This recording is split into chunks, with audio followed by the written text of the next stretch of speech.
What's up, guys, and welcome to my review for Immaculate, which has just hit streaming. This stars Sydney Sweeney as a nun, a young nun who's invited to a new covenant, which I believe is in France. And as things seem pretty nice, and things start to seem not very regular and a little strange.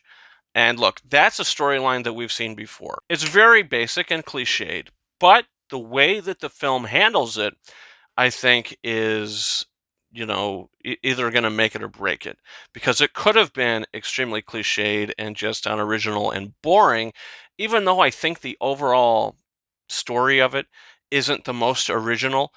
What is important is the actual reveal and the payoff and everything that happens. And does it work? Does it have its own sort of flair to it?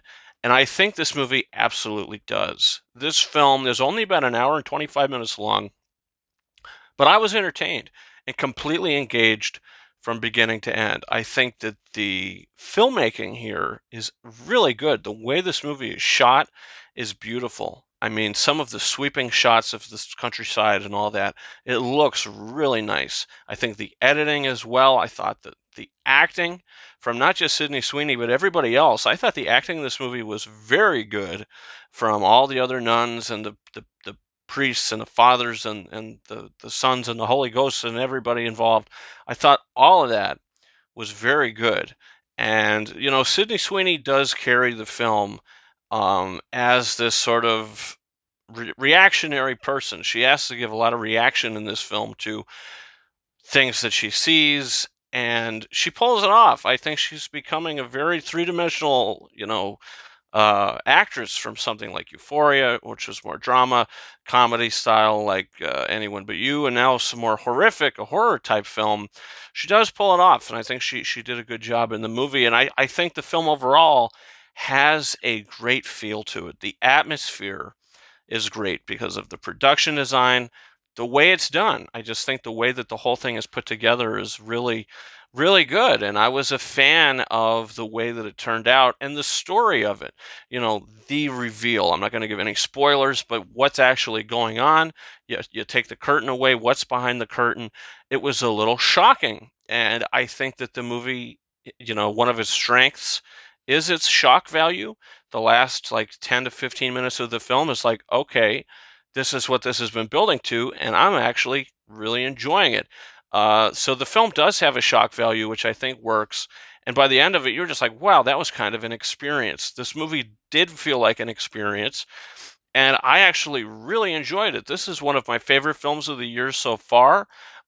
This is kind of like a spin-off of Get Out. That's all I'll say. If you've seen Jordan Peele's film Get Out, now you see Immaculate. You could watch these movies back to back and be like, okay, this is kind of the same kind of genre as an escape thriller, almost, is what we kind of turn into. But I was into it. I was a fan of it. Yeah, I thought the score was really good, and just overall, I was a really big fan of this movie. Some things that hold me back from not giving this movie a 5 out of 5 is a couple nitpicks. I would say maybe not a lot, maybe just one or two nitpicks that happen in the film that I was like, did you really have to do that? You probably could have went a different direction, but it didn't really matter. That happened at the end of the film, which I won't spoil, but that happened, and then there was something else that happened that had to do with a fingernail.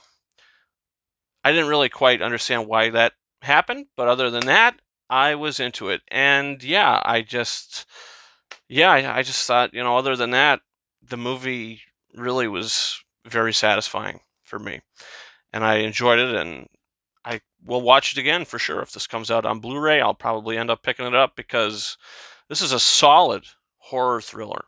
Is it really scary? No, I don't think this is a scary film, but I think it's creepy, and I think it's extremely atmospheric.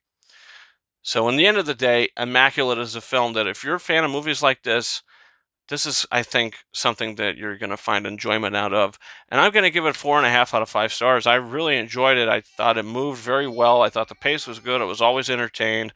And I was pleased by the end of it. I was like, you know what? That did feel like a very pleasing experience. Even though I do want to kind of find out what happened afterwards, after that camera cuts to black. What happened next? You know, that I think is a positive thing. It didn't feel like a cop out or cheap ending. It's just like I want to know what happens next because I was invested for sure. So that's where I'm at with Immaculate, guys. Comment. Did you see the film? What did you think about the film? Leave that down below. Also, don't forget to hit that subscribe button. I got a review for Late Night with the Devil, a film I'm very excited for. It's going to hit streaming. Going to be seeing that Saturday night. Posting a review shortly after. Can't wait to check that out. Also, other stuff that we're going to be reviewing. Look, Spider-Man 2 is coming back to theaters on Monday for the Sony 100th anniversary thing. Can't wait to go see that. So have a review. I do have a review already up for Spider-Man 2 up in the channel, but I'm going to re-review it, talk about the film again. It's one of my favorite films of all time. Also, this one, Star Wars Episode 1, The Phantom Menace, is going to be returning to the theaters. Going to be doing another review for that. Yes, I have a review up for it as well, but we're going to talk about the film again. Any opportunity we get to talk about these movies, we're going to do so. And yeah, guys, you can follow me on Twitter and or X at RyanKing72 and Instagram and TikTok at KingArises131. That's been it for me. Thank you so much for watching my review for Immaculate. And until next time, over and out.